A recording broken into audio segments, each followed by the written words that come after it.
여론통탑 배종찬 인사이드 K 연구소장 나오셨습니다. 안녕하십니까? 안녕하십니까, 배종찬입니다. 자, 오늘 김준일 석 에디터 휴가를 갔습니다. 우리를 버리고 이렇게 휴가를 갔네요. 부럽기는 합니다. 오늘 배종찬님 휴가 안 가십니까?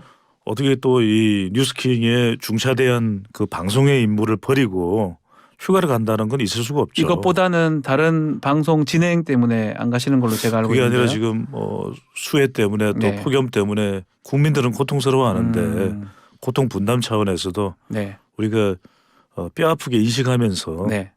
이 방송을 지켜야죠. 저도 마찬가지로 네. 휴가를 올해는 가지 않습니다. 네, 저는 휴가뿐만 아니라 화장실도 안 갑니다. 화장실에서 제 이야기 할까봐. 화장실 다녀오셔도 되고요. 네네. 어떻게 진행하는 프로그램은 어떻게 낮에 아니, 또 많이들 또 성원을 해주셔가지고 뭐 쉽지는 않지만 방송을 아시지 않습니까? 네. 방송이라는 게 간단치가 않더라는 네. 거.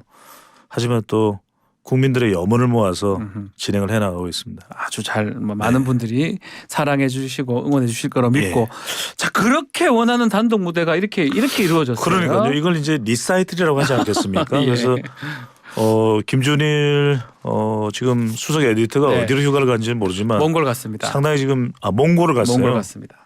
저는 몽골이 아니라 먼 곳으로 갔다 이렇게 네. 들었는데 네. 지금 아마 다시 듣기를 나중에 하면서 네. 통곡을 하지 않을까. 예. 자리를 비워서는 안 되겠구나.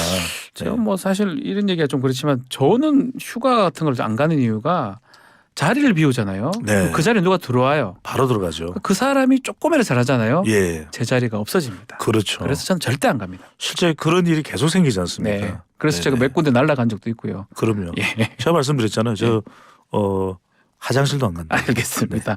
자, 본격적인 이야기 예. 해보겠습니다.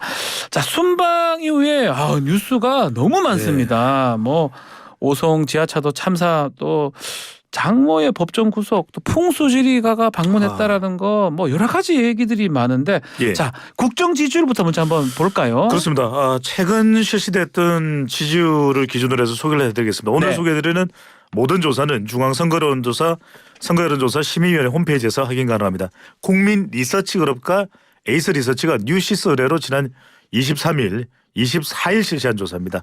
윤석열 대통령 국정수행 긍정평가 38.4%로 직전 조사가 40.8%였으니까 40% 초반이었던 지지율이 38.4%로 하락을 했습니다. 살짝 떨어졌네요. 그렇습니다. 예. 근데 부정평가에 더 주목을 하게 됩니다. 윤석열 대통령 잘 못하고 있다는 부정평가는 59.5%. 거의 60%에 가깝습니다. 네. 그래서 우리가 보통 많이들 궁금하신 것이 국정 마비가 되는 지지율이 어디냐. 그게 어느 정도입니까? 먼저 이게 조사 기간마다 다를 수는 있습니다. 대체적으로 긍정평가는 25%, 부정평가는 65%인데 긍정평가는 조금 여유가 있죠. 그런데 문제는 부정평가입니다. 이 여유가 별로 부정평가가 없다는 거네요. 지금 60% 가까이 59.5까지 올라가 있기 때문에 지금 이 자동응답 조사를 보면 거의 무응답이 없어요. 그 이야기는 철저하게 지금 극단적으로 나눠져 있다. 또 하나는 윤석열 대통령 부정평가를 4점 척도로 하면 대체로 잘못한 편이다. 예. 또는 매우 잘못했는데 매우 잘못의 비율이 압도적으로 높아요. 대체로보다 매우의 비율이 그렇습니다. 원래 이제 표준 분포로는 그렇게 되지 않는 게 정상이 보통은 아닌가요? 이제 이 정규 분포를 예. 보면 통계를 하시는 분들이 많을 텐데 좀 중간이 높고 그러니까 그렇죠. 대체로라고 하는 이쪽이 좀 높고 매우라고 하는 부분은 좀 적은 비율이거든요. 그런데 윤석열 대통령은 임기 이후부터 계속 매우 잘못이 매우 높습니다. 근데 보통은 이제 이런 경우에 이전에 박근혜 전 대통령을 그렇고 문재인 전 대통령도 그렇고 이전 대통령들은 다 신경을 써요. 이거 좀 어떻게 안 되겠어 이런데 이제 이명박 전 대통령의 경우에도 임기 초반에는 광우병 때문에 상당히 지지율로 고전을 했죠. 그렇죠. 그러다가 나중에 예. 친서민 중도실형 지금 부산시장을 맡고 있는 박형준 홍보수석이 네. 친서민 중도실형을 이제 카드를 빼내들면서 지지율이 올라가기 시작했어요. 네. 친서민 중도실형. 그러니까 상당히 여론을 의식했다.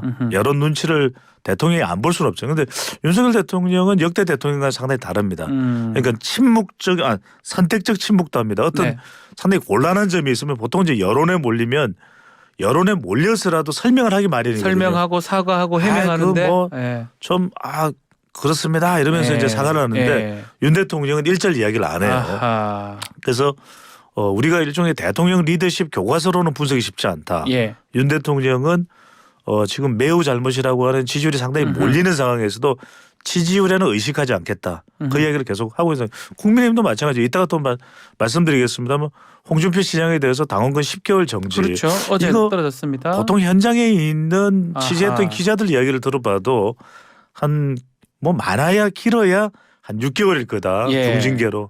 아니면 대체적으로 더 많은 숫자는 3개월 정도를 예상하더라고요. 오히려 이제 주의 경고 아주 경징계를 예상한 경우에 경고 예상도 많았습니다. 그렇죠. 10개월로 간 이유는 뭐냐면 이것도 거의 윤석열 대통령과 보조를 맞추고 있다. 그러니까 이제 당에서는 한 목소리를 내야지 자꾸만 뭐 국정 운영에 대해서 훈수 들려고 하는 이런 목소리를 용납을 안 하겠다. 이런 걸 우리가 확인할 수가 있는 그 거죠. 해명 얘기 하셨잖아요. 네. 얘기 선택적으로 해명하기도 하고 안 하기도 하고. 그렇죠. 그 중에 사실은 이번에 조금 논란이 됐던 게 대통령이 뛰어가도 상황 안 바뀐다. 그렇죠. 그리고 호객행위로 명품섭외에 들렸다. 예. 이런 부분, 이런 해명이 그때는 좀 있다가 지금은 아예 안 하는 것 같아요. 해명을 안 하는 것 그러니까 같습니다. 이제 이게 어떤 거냐면 네. 이전에 윤석열 대통령의 독특한 특징은 이게 아마 글쎄요, 뭐 저도 자꾸만 이걸 어디 갖다 붙이기는 싫어요. 네. 그런데 이제 윤석열 대통령의 이제 스타일이겠죠. 어떤 좀 곤란한 질문인데 그것에 대한 해명을 하기가 쉽지 않으면 굳이 해명을 하려다가 더 자충수가 될 수도 있단 말이거든요. 네. 주로 이제 우리가 검찰의 경우에 뭐 수사에 대해서 명확한 근거가 있으면 밝히는데 그게 아니라 자꾸 뭔가 설명할 게 없는데 설명하라 그러면 설명을 하는 것이 아니라 아예 뭐 없어요. 이렇게 이제 침묵을 한단 말이에요. 네. 근데 이제 대통령은 조금 다릅니다. 왜냐하면 국민들은 계속 궁금하니까. 대통령을 바라보고 있으니까. 그렇죠. 궁금한 걸 좀 풀어주고 답변을 듣고 싶은데 예. 그래서 이 대통령이 뭐 우크라이나를 갔다 우크라이나 갈 수 있죠 얼마든지. 근데 예.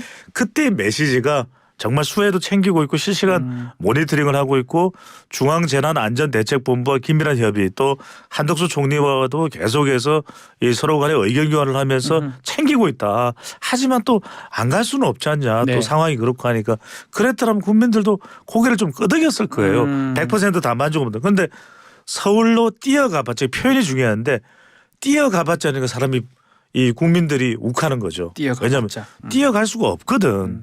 저는 아예 국내에서도 저는 뛸 수가 없어요. 비행기니까 예. 몸이나 이런 것 때문에 몸 때문에 지금 몸 지금 예.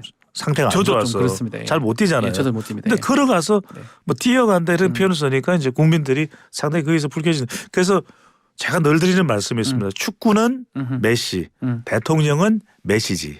메시지. 네. 아, 깜짝 놀랐습니다. 그래서 예. 이걸 항상 정치인들은 잘 알고 있어야 된다. 유념을 해야 된다. 역시 메시지입니다. 정치는 말이거든요. 말이니까. 그렇죠.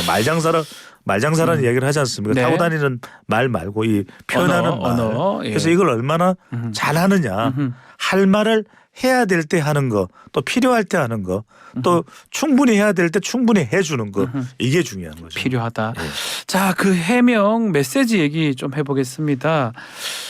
관저 이전 개입 의혹 관련해서는 해명이 좀 나오고 있고요. 관계자별로 나오고 있는 겁니다. 네. 윤석열 대통령 장모 법정 구속 관련해서는 또 침묵하고 있는 상황이거든요. 네. 민주당에서는 대선 기간 동안 윤 대통령 한 얘기가 있기 때문에 대국민 사과 얘기도 하고 있고요. 일단은 지난 2021년 간훈 토론 때 윤석열 대통령 발언을 한번 듣고 잠시 다시 오기로 하겠습니다. 성남 무슨 뭐 도촌동 문제라든지 또 그 잔고증명서 문제라든지 이런 거는 이제 제 장모가 재판을 받고 있는데 기본적으로는 상대방에게 약 50억 정도의 사기를 당했습니다. 그리고 그 과정에서 벌어진 일들인데 만약에 검사 사위를 둔 그 장모로서 이런 문제를 사전에 검사 사위하고 의논을 하거나 했으면은 이렇게 사기당할 일이 없습니다. 이런 일에 연루될 일이 없습니다. 자, 윤석열 대통령 장모가 사기당했다라고 얘기를 했던 적이 있습니다. 이게 좀 2021년이긴 하지만 그렇죠.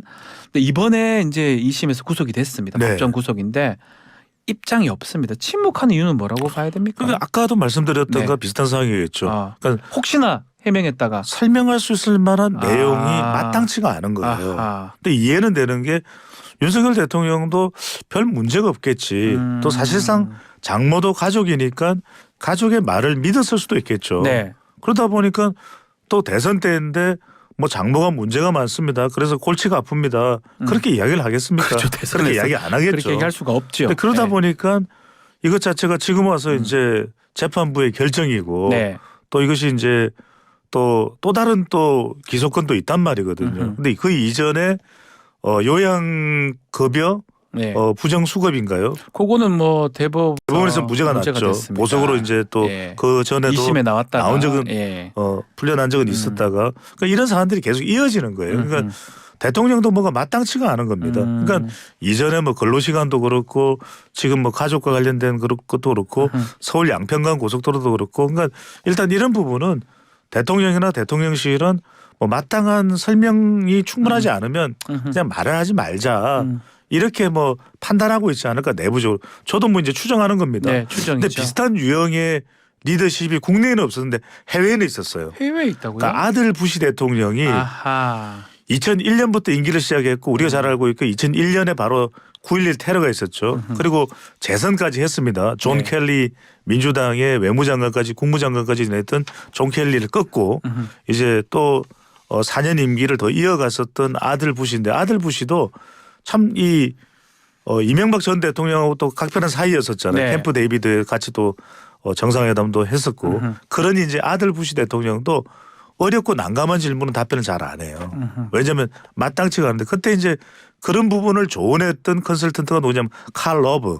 칼 러브가 이제 그런 부분들을 조언을 한 거죠. 차라리 하지 말라. 괜히 지지율 더 떨어진다. 아예 말하지 마라. 예. 윤석열 대통령도 지금 보면은 지지율상으로 더 자충수가 나오면 안 되겠죠. 더 이상은 안 된다. 그렇죠. 그런 상황에서 내부적으로 그렇게 판단하고 있지 않을까 이렇게 추정을 해보는데 네. 지금 조사상으로도 보면은 바로 이제 이게 계속 장모권도 궁극적으로는 이제 김건희 여사와 관련된 부분일 거예요. 그렇죠. 그 부분도 조사된 바가 좀 그렇습니다. 있을까요? 이 조사가 이제 조원 CNI가 네. 스트레이트 뉴스로 7월 22일부터 23일까지는 최근 조사죠. 이 조사에서 윤석열 대통령 국정수행에 김건희 여사 영부인 리스크가 있는지 없는지 이 부분을 물어봤습니다. 네. 70.3%가 있다예요. 아하. 그러니까 압도적이네요. 이 부분을 이제 뭐 국민의힘에서는 압도적이네요. 뭐냐 이 여론조사 못 믿겠다 어떻게 할지 모르겠지만 이게 일단 민심입니다. 그다음에 리스크가 없다고 보는 경우가 27%예요. 그러면 요거는 그냥 단순 수치긴 하지만 대통령의 긍부정 평가율보다도 더 차이가 나는 그렇습니다. 거네요. 그런 이유가 이제 특히 지금 김건희 여사 관련된 거는 대선 때부터 주로 예. 여성들한테도 영향을 주고 있고 특히 20대 30대 40대 초반까지의 여성들 네. 그리고 또 화이트 칼라나 윤석열 대통령을 지지하지 않는 유권자층에는 더 강력한 영향을 주고 있어요. 그러니까 이제 김건희 여사와 관련된 부분은 참 난감할 겁니다. 그러면 당장 리투아니아 명품 쇼핑과 관련해서 논란을 빚을 때 유상범 의원이나 이용 의원 네. 이렇게 국민의힘 의원들이 이 부분에 대해서 해명하러 나왔다가 그것도 외교행위 상당히 문화 탐방 이렇게 논란이 얘기를 됐죠. 근데 했었습니다. 예. 정작 직접적으로 대통령실이나 윤석열 대통령이나 김건희 여사는 해명 안 하잖아요. 해명을 안 하고 있죠. 예. 이게 마땅치가 않은 거예요. 아하. 해명하기가. 해명할 방법이 별로 없고. 그러니까 그런데 이 부분이 어. 계속 부각되면 부각될수록 난감해질 수밖에 없거든요. 그런데 이게 그럼 사라질 것이냐? 사라지기가 또 쉽지가 않은 겁니다. 서울 양평간 고속도로가 이제 재추진되면서도 계속 강상면 부분은 부각될 수밖에 없을 테고 정치적으로라도 그러니까 이제 국민의힘 지지층이나 보층에서는 그렇게 이야기할 수 있어요. 왜 자꾸 이 여사 가지고 물어뜯고 이러느냐. 근데 이게 관성적으로 계속 되어 왔던 이슈이기도 합니다. 지난 대선 때부터. 네. 또 하나는 뭐냐면 뭔가 풀리지가 않으니까. 아하. 그러니까 뭐 이전에 문재인 전 대통령도 김정숙 여사 또 그 이전에 대통령의 배우자들도 논란이 될 수는 있습니다만 뭔가 좀 대체로 해명이 되거나 아니면 잠잠해요. 뭔가 소란스러워지면 잠잠해지는데 네. 이게 웬만해서는 잠잠해지지가 않으니까 상당히 난감한 상황이 되고 있다. 그래서 연말로 가면은 연말로 가면 가장 크게 두드러질 수 있는 이슈가 두 가지일 거예요. 어떤 거예요? 한 가지는 이제 국민의힘 쪽에서는 정부 여당 쪽에서는 이동관 특보가 방송통신위원장으로 예. 이제 임명이 됐을 때 그때 방송과 관련된 여파. 예. 그 다음에 이제 야당에서는 이재명 대표 관련된 뭐 이런 민주당 내부 이슈도 있겠지만 민주당에서는 적극적으로 또 김건희 특검법을 추진할 할 거예요. 것이다. 왜냐하면 내년 총선을 앞두고 수적 우위에서 뭔가 추진할 수 있는 그러니까 총선용 카드를 빼들 수 있는 것은 역시 윤석열 대통령의 약한 연결고리인 네. 김건희 여사거든요. 그러니까 얘기를 할 것이다. 김건희 여사 이슈 대 이동관 이슈가 굉장히 정치권에서는 물론 이제 기존에 뭐 이재명 대표나 민주당 관련된 김남국 의원이나 뭐 이제 무소속이지만 있겠죠. 하지만 이런 이슈들이 복합적으로 전개될 가능성이 상당히 높다. 그 이야기는 하반기는 더 전쟁판일 거예요. 더 전쟁판이 될 것이다. 그러니까 우리 청취자분들한테 참 저도 데이터 분석 전문가로서 이런 말씀드리기가 야속하지만 10월 달 11월 달은 우리가 역대 볼 수 없었던 대전쟁이 이번 10월 11월 말씀하시는 그럴 거죠? 수밖에 없죠. 총선을 앞두고 여기는 뭐 지금 내부적으로는 국민의힘 내부적으로는 또 홍준표 시장 이슈도 있죠. 또 민주당에서는 이낙연 전 대표 이슈도 있죠. 네. 또 친명 비명 이슈 있죠. 수박 이슈 있죠. 한두 가지가 아니에요. 자, 지금 얘기를 했는데 정당 지지율 얘기를 한번 해보죠. 말씀대로 여권발 악재가 많아요. 대통령 지지율도 좀 그렇고. 그럼에도 불구하고 민주당 반사이익을 크게 못 얻고 있다. 이런 얘기도 있고. 그렇죠. 정말 그거 맞아요. 여론조사마다 조금 다른 것 같기도 하고요. 지난주까지는 그랬던 것 같아요. 예. 지난주까지는 그러니까 후쿠시마나 심지어는 서울 양평간 고속도로도 네. 정치적 반사 이익이 야당 쪽으로는 잘 안 갔다. 근데 참 흥미로운 것 중에 하나는 뭐냐면 바로 이 부분입니다. 예. 자, 이 아까 말씀드렸던 국민 리서치 그룹 에이스 리서치 조사에서는 국민의힘이 34.3%, 그다음에 더불어민주당이 39.2인데 차이가 나네요. 그래, 알겠어. 네. 근데 뭐 이것도 이제 대략 오차 범위 냅니다. 네. 국민의힘 국민의힘 34.3, 그다음에 더불어민주당 39.2인데 이거 뭐 특이할 게 뭐가 있어요 이러는데 국민의힘이 4.4%포인트 직전 조사보다 내려왔거든요. 국민의힘은 내려왔고. 내려왔는데 예. 이 4.4가 고스란히 더불어민주당으로 갔어요. 그게 크네요. 그러면 그러니까 4.4가 뭐냐면 움직였다는 거네요. 그 직전까지는 반사이익을 못 가져가요. 그런데 드디어 이제 수해 대응에서 예. 민주당이 반사이익을 가져가는 거예요. 반사이익을 받고 왜냐하면 후쿠시마나 서울 양평간 고속도로는 좀 정쟁화된 부분도 있고 민주당 내부도 상당히 뭐 여러 가지 문제들이 많잖아요. 네. 이재명 대표 또 지금 이하영 전 경기평화부지사의 또 발언 관련된 논란도 있고 뭐 돈봉투도 있고 김남국 의원도 있고 등등등 네. 이런 이제 뭐 혁신위도 있고 그래서 지지율이 잘 안 올라갔는데 이번에는 정확하게 국민의힘이 빠진 것만큼 더불어민주당이 가져가는 올라갔으니까. 정치적 반사이익을 누렸다. 그래서 이 수혜가 심상치가 않아요. 수해 관련돼서 이 지금 뭐 오송 참사도 있었고 네. 또 그 와중에 이상민 장관 헌법재판소 탄핵 결정 기각까지 있었는데 네. 앞으로 좀 이 수해 대응이라든지 재해 그렇죠. 대응에 대한 국민적 판단은 어떻게 될까요? 그래서 이제 이 부분이 앞으로는 계속 이어질 텐데 이게 네. 뭐 아주 그렇다고 수혜 가지고서 어떻게 바로 당장 지지율에 반영되기도 참 적절치는 않겠죠. 네. 그러니까 어디로 방향을 잡기가 쉽지는 않겠죠. 그런데 제가 그런 칼럼을 썼습니다. 다음 대통령은 수해 대응 잘하는 사람이다. 수해 대응이 가장 중요하다. 이게 왜냐하면 예. 국민들이 여야가 따로 없잖아요. 그리고 윤석열 대통령이 이번에 수해 대응 관련해서 이 수해 대응과 관련된 부분이 부정적으로 평가하는 예. 이유로 떠오른 그런 조사들이 있어요. 대체로 이제 대부분의 조사들은 그렇겠죠. 그런 이유가 다른 것보다는 뭐 후쿠시마 오염수도 앞으로 계속 진행돼야 될 일이에요. 네. 그건 또 이제 해외 변수도 있죠.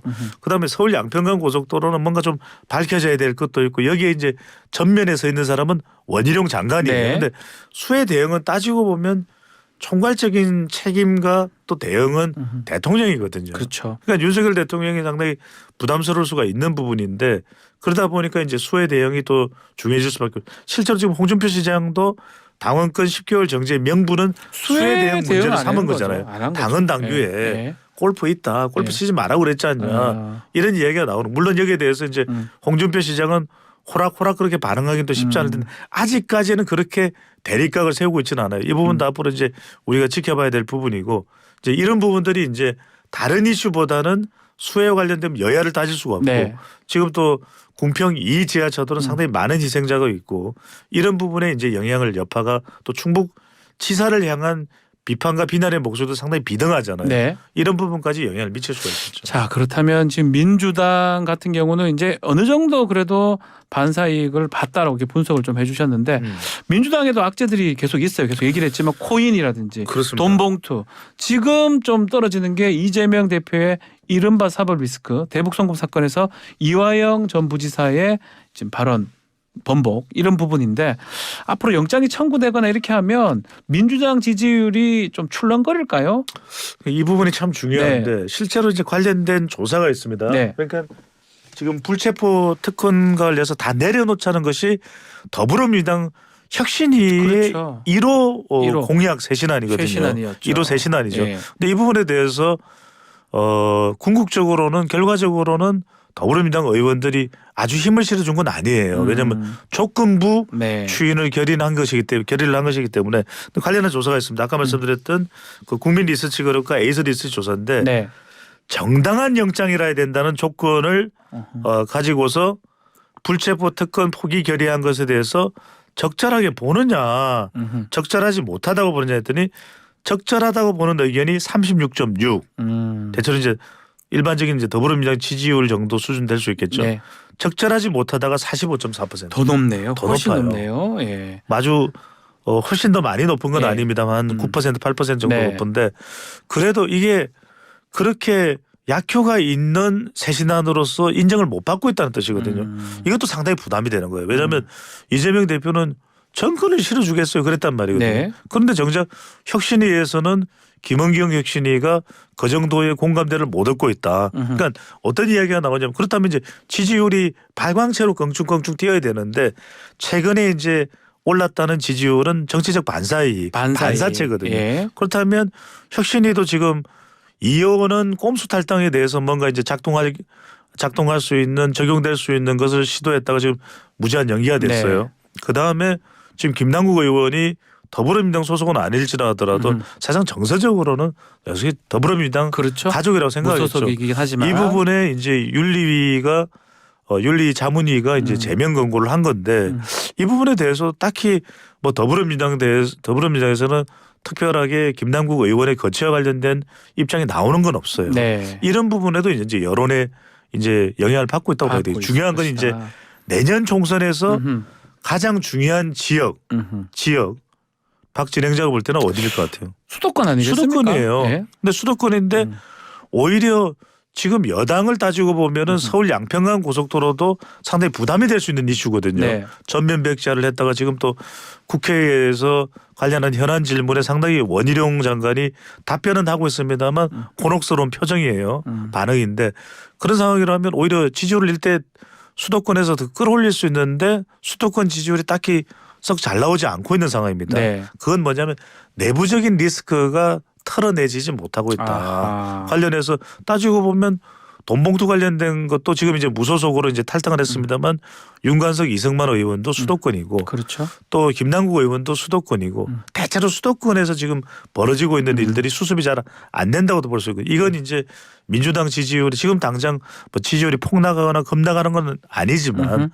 상당한 부담이 되고 있으면 또 틀림이 없다고 봐야겠죠. 자, 그리고 우리가 또 주목해야 될 예. 부분이 정당 지지율이 조금 고착화되면서 무당층이 좀 늘어나는 얘기를 합니다. 특히 그렇습니다. 2030 이탈이 많다고 하는데 예. 어느 정도 이탈이 되는 겁니까? 지금 뭐 한국 갤럽 조사를 네. 보더라도 지난주에 한국 갤럽이 실시했던 조사 오늘 좀 조사를 많이 소개해드리더라도 네. 제가 소개해드리는 것은 귀에 또 쏙쏙 들어온다 그래요. 다 그렇게 하더라고요. 배추조사. 네. 예. 그래서 한국 갤럽 조사를 보면 자체적으로 지난 18일부터 20일까지 됐는데 여기서 지지할 정당이 없다가 네. 32%. 아, 맞네요. 그리고 놀라지 마세요.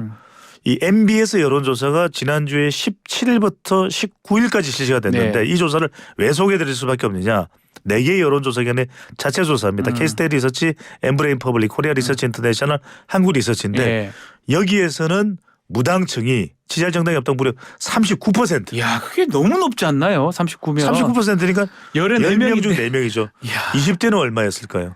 더 높을까요? 더 높아요. 훨씬 아. 더 높아요. 아하. 그러니까 이러다 보니까 야 이게 뭐 지지할 정당이 없다. 예. 그런데 이제 여러분들이 이제 청취자분들께서 궁금한 건 그러면 뭐 금태섭 양양자 신당이나 유승민 또는 신당 얘기도 나오고 유승민 신당이나 예. 아니면 이준석 전 대표는 신당은 아니라고 이야기를 합니다만 또 다른 신당 또는 이낙연 전 대표가 있을지 없을지는 모르겠습니다만 또 이상민 더불어민주당 의원은 뭐 유쾌한 뭐 이별이라고 이별. 그랬나요? 예. 그런 이야기를 하면서 분당이나 신당 좀 암시하는 듯한 그런데 이제 이 무당층이 무려 40%에 가까운 그런 조사 결과도 있는데 정작 그러면은 선택지가 있느냐? 그렇지는 않아요.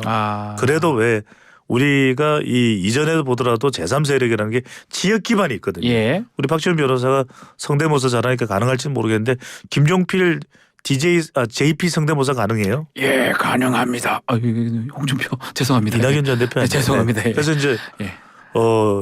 JP 같은 경우는 충청권 기반이 있었거든요. 그쪽 기반이 있었죠. 그다음에 예. 민주노동당 같은 경우에는 2004년 총선에서 상당히 약진했었는데 그때는 또 이 노동계라고 하는 또 기반이 있었고 2016년 총선에서는 국민의당이라고 네. 하는 그러니까 두 정당 모두에 대해서 실망했던 유권자들의 선택지가 있었단 말이에요. 네. 특히 이제 호남을 중심으로. 근데 지금은 지역 기반으로 하거나 아니면은 어떤 대선 후보 정도의 구심점이 될 만한 인물이냐 그렇지는 않아요.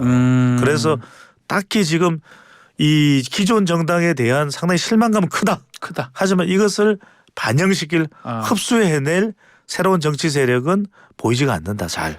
아직까지는 예. 그런 사람은 그런 정당은 없다 이렇게 보십니까? 네. 그 유승민 전 의원이나 뭐 본인은 지금 고민하고 있다고 하는데 그렇죠. 그것도 이 여론 추이를 보고 판단을 하는 겁니까? 그럴 수도 있는데 이제 예. 유승민 전 의원 같은 경우는 이미 한번 바른미래당 유권자들이 예. 체험을 했죠. 아주 성공적이지는 않았잖아요. 물론 대선 후보로 나오고 상당히 유의미한 활동을 했습니다. 그러니까 뭔가 다 결합이 돼야 될 것 같아요. 그러니까 유승민 전 의원뿐만 아니라 플러스 되고 기존 정당과는 다른 어떤 유권자들이 매혹될 만한 그런 공약, 예. 뭐 박지원 변호사가 가지고 있는 어떤 유머 감각 이런 것들이 이제 뭐 그렇다고 해서 박지원 변호사가 뭐 신당에 참여한다 이런 걸 저는 뭐 이야기 드리는 거 아니에요. 참여를 뉴스킹을 지켜야죠. 뉴스킹을 끝까지 끝날 그래서 때까지 이제 지킵니다. 그런 예. 것들이 이제 결합됐을 때 네. 거의 어벤져스급이 될 때, 저스티스 리그급이 될 때, 최고가 될 때 그게 가능하다는 그렇죠. 거죠. 그런 게 유권자들이 봤을 때 이런 정당이 있었어. 그러니까 이제 따져 보자면 이탈리아에서 돌풍을 일으켰던 오성운동 정당이나 뭐 우리 이제 또 참 예를 많이 듭니다. 마크롱 예. 뭐 마카롱인지 프랑스, 그러니까 이제 예. 프랑스 같은 경우에 뭐 성공하지 않는 근데 다 뭐 외국 사례 이야기 많이 하는데 그렇게 되는 건 아니거든요. 그나저나 오늘 김준일 에디터 없어도 상당히 매끄럽게 진행이 잘 되네요. 여러 콘 하나 만들어야 될 것 같은데요. 그냥 단독으로 가도 되지 않을까. 알겠습니다. 더 길어지면 안 될 것 같아서 네네. 자 오늘 여론 뚱탑은 여기까지 하겠습니다. 오늘 배정사님 혼자서 너무 고생해 주셨습니다. 감사합니다. 고맙습니다.